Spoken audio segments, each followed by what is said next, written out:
this is the beauty about these stocks. Not only are you getting, a consistent dividend, okay, but you're also getting capital appreciation. So you don't have to sacrifice one or the other. You're getting a two-prong effect on this. You're getting dividends and you're getting capital appreciation. That's how you beat inflation. All right, everybody, welcome to the Angel Research Podcast. We are here, as usual, today to discuss the market's hottest stock stories and investment opportunities. Today we have Mr. Brian Hicks on the show. Brian is the founder and the president of Angel Publishing. He's been a prolific trader for many years, a true contrarian in every sense of the word. And he's a man who is not afraid to make bold predictions. So today, Brian is joining us to share his unique perspectives on the state of the economy. We're going to talk a little bit about the direction of the stock market. We're going to talk about home building and real estate. We're going to touch on the tourism industry, travel, airline stocks. We're going to get into geopolitics and energy a little bit. Basically, a broad macro discussion on the market. And maybe we'll sprinkle in some specific stocks that Brian is buying or thinking about purchasing to take advantage of all of the recent chaos. Quick disclaimer, nothing that we say here today is personal financial advice. Also, please like, comment, and subscribe. The engagement on the channel really helps us out. We can't do this thing without you guys. So, Brian, welcome to the show. It's good to have you on. Thank you. We were initially kind of going back and forth in terms of scheduling. You were initially going to go to Montana, like we had you scheduled. Then you were going to go to Montana. We had you not scheduled. Then your flight got canceled, and we rebooked you. So I found this kind of I guess I wouldn't say funny, but I found it interesting because you have been speaking a lot in our back channels about how chaotic traveling has been, and kind of boom, there was another example that hit you. So I was hoping maybe you could tell us a little bit about your experiences traveling lately, and then also aside from your personal anecdotes, maybe kind of give us your perspectives on what is going on here, and we could kick off the conversation from there. Yeah, sure. As you know, I go away every summer to my Florida home, and we left after the kids got out of school in mid-June. We immediately went down to our house in Sarasota, and I knew that just watching the news and hearing stories that air travel was going to be a challenge, and it was. I've flown a lot this summer, and all of our flights either have been canceled or delayed. Yeah. And we left Sarasota to come back to Maryland on August 4th, and as we were driving to the Sarasota airport, we got a text message from Southwest that our flight was canceled.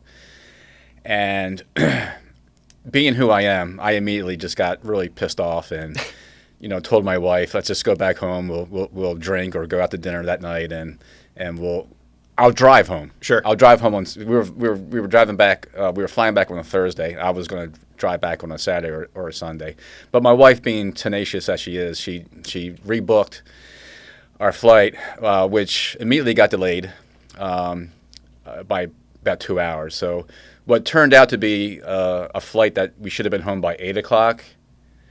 Turned out we got home around 1 a.m. that night or that morning. Like you said, I was about to go to Montana on Tuesday, and lo and behold, driving to the airport to BWI, we get a text that our flight was delayed by 30 minutes. And I knew right away that we weren't going to make our connecting flight from BWI to Atlanta to Salt Lake City. So I immediately just canceled my trip. Yeah, you knew it was up because you've gone through it before. Right. And so so from that Friday to that Tuesday, more than 3,000 flights were canceled around the nation. And that brings us up to a total in the United States from the beginning of the year, over 200,000 flights have been canceled in 2022. Yeah, that's pretty insane. You're obviously not alone in this. I guess I want to kind of give the audience a little bit more perspective on this from this Travel and Leisure article that you had sent me. So yeah, more than 100,000 flights have been canceled in the United States so far this year. A significant increase to pre-pandemic levels. Excuse me. It's up 11% from 2019. In addition to all those cancellations, 1 million flights have been delayed. American Airlines has the most canceled flights this year with 19,000. and Delta Airlines of the major carriers has the fewest. So I guess if anyone is watching and considering who to fly, maybe Delta. But I don't know how that works out in terms of percentages of flights. But there was also a day that Southwest canceled more than 37% of its entire schedule. Do you have any kind of like insight into what's going on here? Sure. The airlines are blaming it on two things: weather and staffing issues. Yep. And I've been flying for the better part of 4 decades, and I've flown probably hundreds of times during the summer, and I've never encountered a situation where weather has canceled so many flights like it has this year. I think it's mainly staffing issues. Every time we've gone to the airport, there's been flights that have been delayed because they couldn't find either a pilot or flight attendants, and they had to wait. Yep. to find those. Do you think that this trend is going to reverse anytime soon? Because speaking of on staffing shortages, that was kind of the one like positive piece of news that we got from the July data, was that the staffing shortages had decreased 9.6%. So I guess maybe I should broaden the question to what does this mean for airline stocks? Do you think that this is like a good time to buy? I know that American Airlines is down something like 50% still from the beginning of the pandemic, or do you think that this is kind of just the beginning? Well, I can't imagine it getting any worse. Yeah. Okay. So right now they're telling us that there's a pilot shortage and that pilots are retiring in record numbers.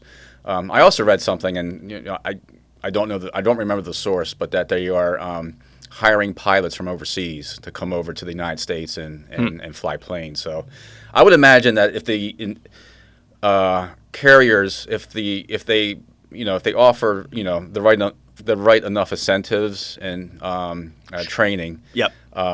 It will get better. But right now it sucks. Okay, let's shift the topic to a little bit of geopolitics and deglobalization. Not 100% sure how I want to phrase this question, but I think there's kind of this general sense that a lot of people are feeling that the U.S. hegemony is kind of in decline. The age of dominance may be being threatened. At the very least, this is kind of like the rhetoric that we're seeing coming out of Russia. Recently, we saw Putin came out with some statements recently that I kind of want to read to just frame this. I think this was Monday, and I'm just going to basically pick sections of what he was saying. He said, Western globalist elites are trying to shift blame for their own failures to Russia and China. No matter how hard the beneficiaries of the current globalist model try to cling to it, it is doomed. He says that the era of the unipolar world order is nearing an end. He also blamed the U.S., and he said that we need conflicts to retain our hegemony, and that's why we have turned the Ukrainian people into cannon fodder, which I think is pretty fucking funny gaslighting. But I do think that there is some, probably merit to this idea that we are reaching an era of deglobalization. But I guess I kind of wanted to ask you, more specifically, what are your feelings on this? Do you feel like the power dynamics are really starting to flip, or are we kind of just seeing are these the last gasps of the Soviet communist the remnants of it? I know that's a kind of a complicated question. In many ways, the worst thing that ever happened to the U.S. was that we won the Cold War. Okay, because during the Cold War, we all had a common enemy, and that was communist Soviet Union. Once we won the Cold War, we needed an enemy. And take a guess who that enemy is now. Ourselves. Yep. So there's a great book called The Suicide of the West, and I would urge everybody to read that. And right now, especially right now, we are at war with each other. This is the most, I've been on this earth almost 54 years, and this is the worst I've ever seen. Our culture, our society, we're at each other's throats. And our adversaries love it. They love it. Yeah. They observe this, and not only do they observe it, they probably add fuel to the fire. So we better get our house in order. We better figure this out, because if we don't, this is going to be China's century for sure. Yeah, so you've actually kind of already segued into what I wanted to talk about a little bit here, which is I don't want to this is an investing podcast, so I don't want to bog our audience down too much with the whole culture war thing. But I mean, these things are relevant to the market still. I think probably the best example of that was what happened with COVID. Initially when the pandemic was starting to break out, there was this battle between left and right. There was this political battle of the economy versus your grandma.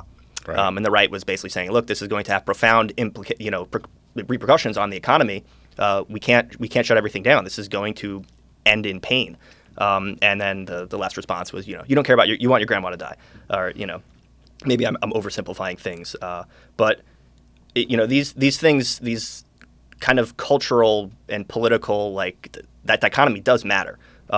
So my question for you is, do you think that there is hope for a U.S. free market, or are we kind of just on this unavoidable trajectory towards a state of increasing government control? Well, so in the beginning of COVID and the lockdowns, one of my favorite phrases was, and this is not my phrase, but the cure is worse than the disease. Yep. And in my opinion, it was way government overreach. Yeah. Okay. And I also was also arguing that the real pandemic was going to happen after that pandemic. Yep. That we were going to be dealing with the aftershocks of these lockdowns for years to come, and we are. Yeah. We truly are. I mean, right now we're dealing with insane inflation. We're dealing with a depressed population. We're dealing with school kids who have lost a year or two of learning. These are severe, profound developments that's going to take a long time to unwind. I do have hope, though. I do have hope that we will come to our senses.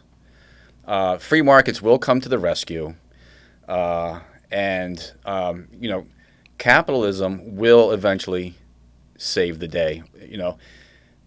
There was a recent poll that's something like 3 out of 4 Americans believe that that America is on the wrong path. Yeah. When I see numbers like that, okay, that's the time to start investing like crazy, because it just either we're going to descend into hell and chaos and it won't really matter. A dictatorship, yeah. Or smart people are the smarter people are going to prevail, and this whole craziness that we're experiencing right now will unwind. Yeah. So you think that maybe we're at peak fear at the moment? I think we're close. Yeah, I think. Well, I mean, I've been through a lot of market crashes. I've been through a lot of bear markets, and even the COVID scare was not as bad, in my opinion, as the financial crisis of 2007 through 2009. Okay, in 2007, 2009, we were facing a systemic meltdown, like going to your ATM and trying to withdraw money, and the ATM saying, come back in 2 weeks or a month. Yeah. With COVID, they kept telling us it took 2 weeks to flatten the curve. So we knew there was going to be an end to it. We knew that there was going to be some sort of end to it. But like all good crises, government didn't let that crisis end anytime soon. So it's funny you bring up the 2008 crisis. Let's talk a little bit about home building and real estate. Sure. You've made a decent chunk of change in your career investing in real estate and home, maybe not necessarily home building, but have you just gotten lucky, or are there specific things that you're looking for in zip codes and in homes that has kind of added to your success here? Sure. My very first investment, I would say, was in Bethany Beach, Delaware, and I was looking for a vacation home. I wasn't really looking I honestly wasn't looking to make a killing in the real estate market. Yeah. I was looking for some place I can take my family, and we could go there on the weekends or for the summer. But I was looking for a community, and this the house that I purchased was being built in this community, and it was it was being advertised as a retirement community, and at the time, I think I was like 34 or 35 years Sure, old. yeah. We were definitely the youngest couple in that community. But I was looking for something that was going to be in demand. And with the aging population, I knew that retirees were going to be looking for, warmer climates, a place where, everything was taken care of. Where my Bethany house is, we have, pools, we have gyms, we have, tennis courts. We now have pickleball courts. Yeah. It's a quality of life living. And I bought that house for $307,000. What year? 2007. And we're putting it up on the market as we speak. Sure. And it's been valued at $820,000. I don't know if I'll get that. Sure. But that's a nice appreciation. Did you so you bought in 2007? Then there was the housing crash. Did you see was there like a moment where the market dipped and you kind of were like thinking like I just got to hold on to this, or did that worry you at all? Oh, I was scared to death. Yeah. Because the actual housing crisis, like it really hit in 2005. So by 2007, I thought, okay, this is going to be over. Yeah. I was wrong because all that debt from the housing market was being pushed into like all the investment bankers, all the investment banks, et cetera, and that debt had to be paid off. And housing really cooled.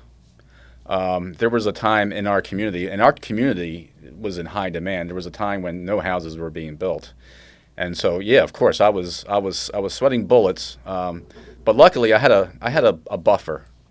I had enough in my savings account and my stock account that I could weather the storm.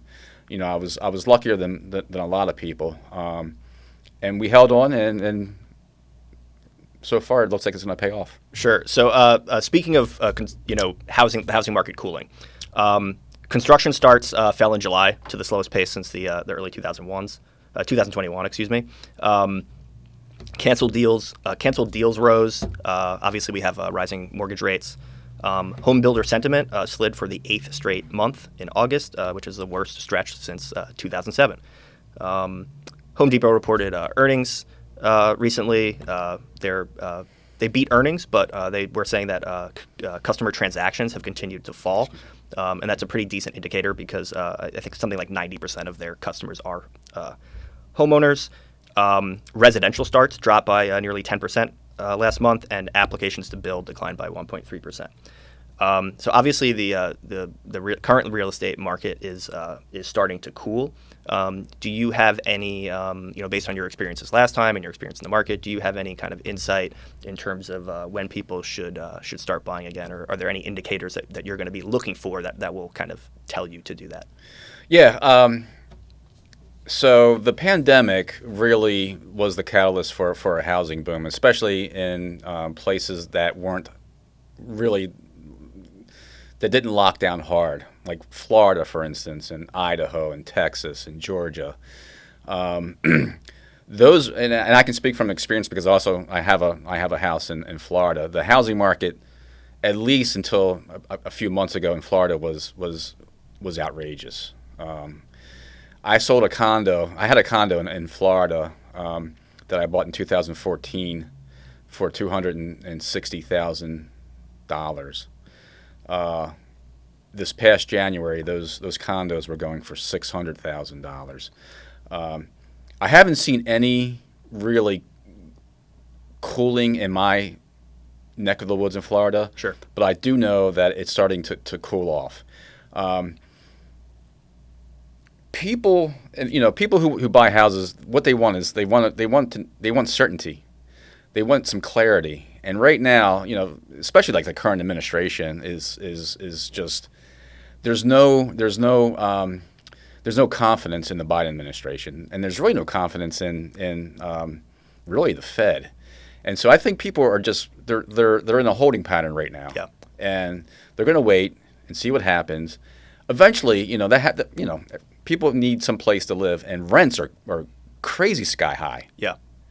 So that's your dilemma. Do you rent sky high or do you buy sky high? Well, I think that's the problem is that a lot of people that are just looking to buy a home for themselves are competing with a lot of like corporate landlords at this point, and it's really, really difficult to outbid them. And then when they outbid you, they just keep the rents high. So it seems like something has to break at some point. I mean, I live, my primary residence, where I raise my family is in a rural part of Maryland, and they're building houses like crazy, and houses that go on the market are being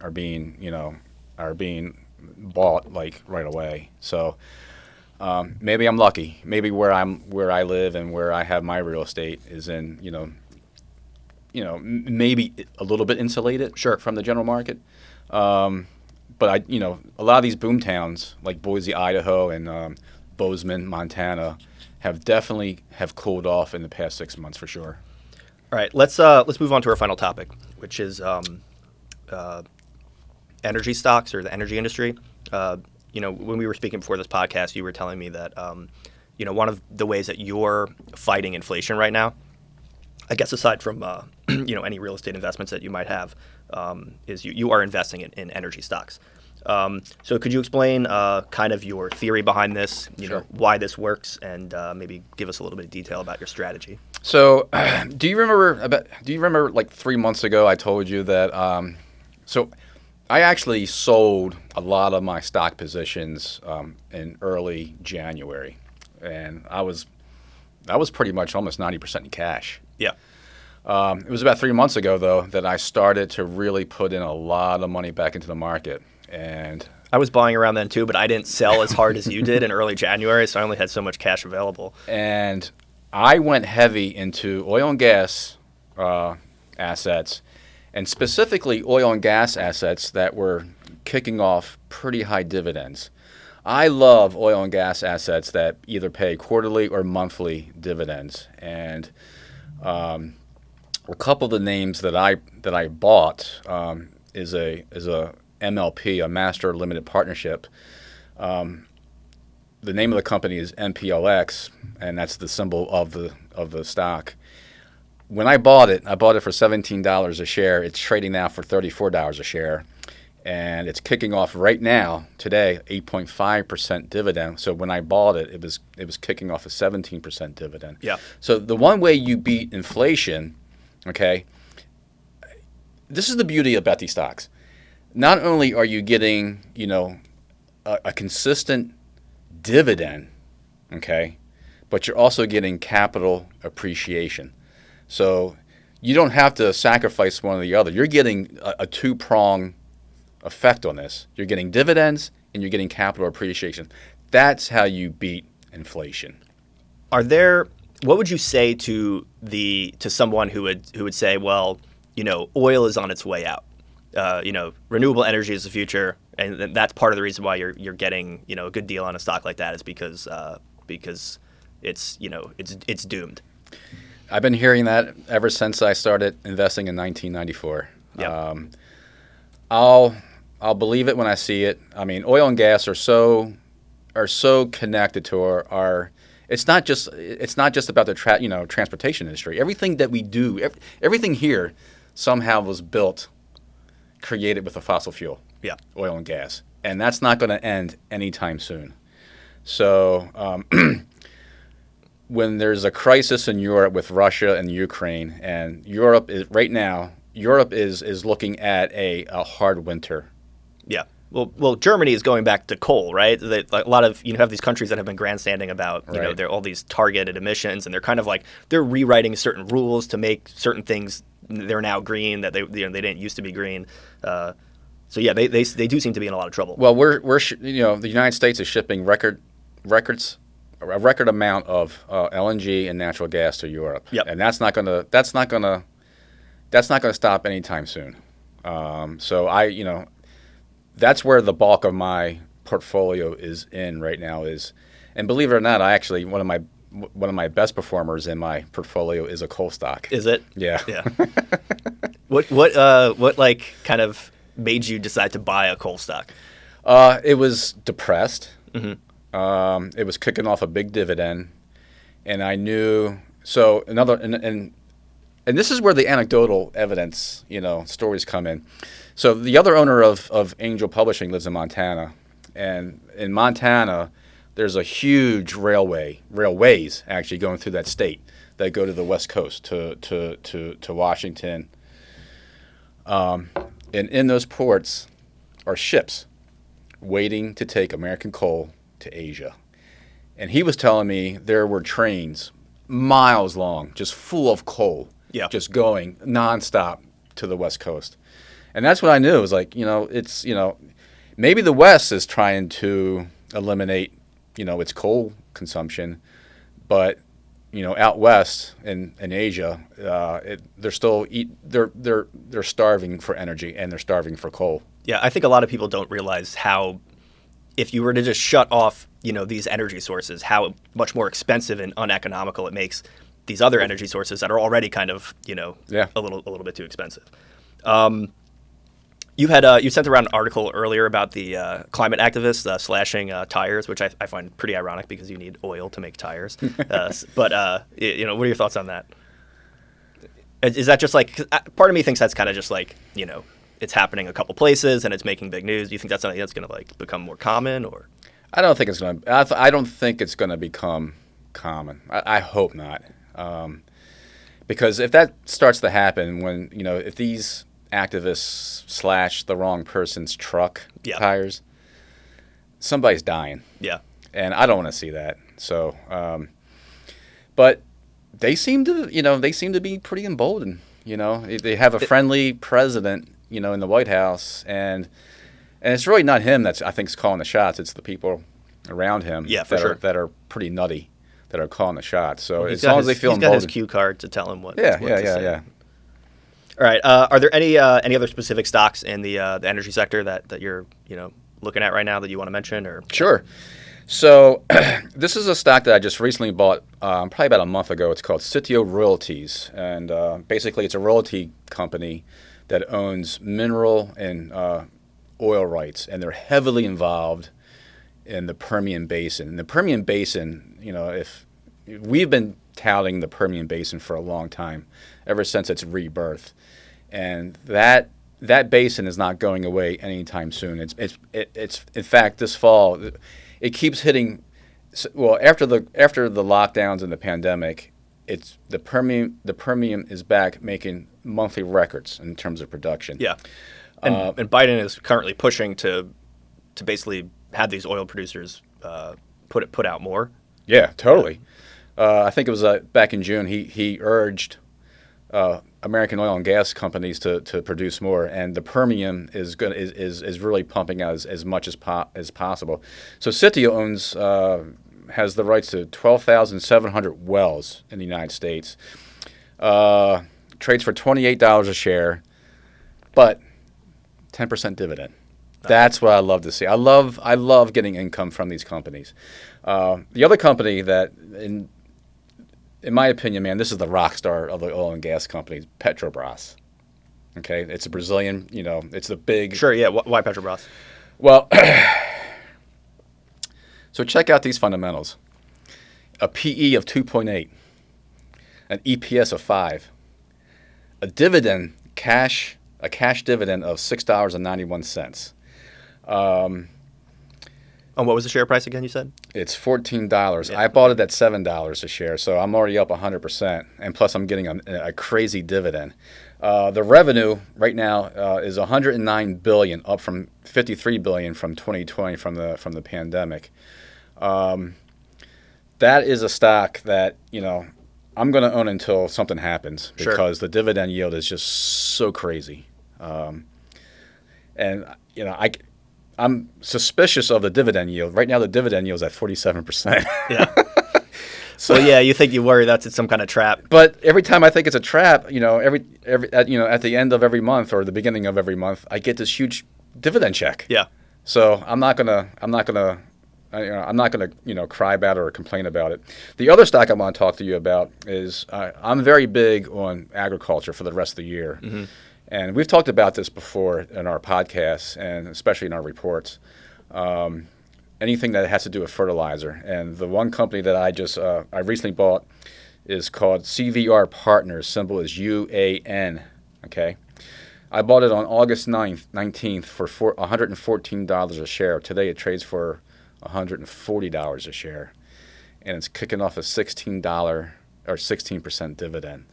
So fertilizer, in my opinion, is the next hot story play. Yeah, we probably for the next year or two. Yeah, we've been talking about that for at least I think 8 months. Luke has been yeah. really ahead of that story. Is that where you got kind of that information passed on, or? Well, yeah, I wasn't aware of the situation of the agriculture situation until Luke Burgess really explained it to me in detail. Because I also wasn't aware that the climate activists were really trying to eliminate fertilizer. Yeah, it's pretty wild. It's pretty wild. Yeah. What bad can come from that? Yeah. Eliminating fertilizer. So. I'm seeing more and more stories about the food crisis. And, I mean, that's scary stuff. So that's going to be huge, in my opinion. Anything agriculture is going to be huge for the next year or two until we figure this out. All right. Anything else you want to plug, or you think that we haven't covered? Yeah. Well, we have a report. Right now, everybody can access, and it is 3 income stocks from the Permian Basin, and that's from our editor Keith Cole, Energy Investor. So I would urge everybody to take a look at that, because those stocks are not only going to go up in price, but you're also going to get a steady, sweet dividend yield at least I would say for the next 3 to 5 years. All right, cool. We'll throw in a link so the audience can check it out. Brian, good to have you on the show. All right, thank you. And see you next time. Yep.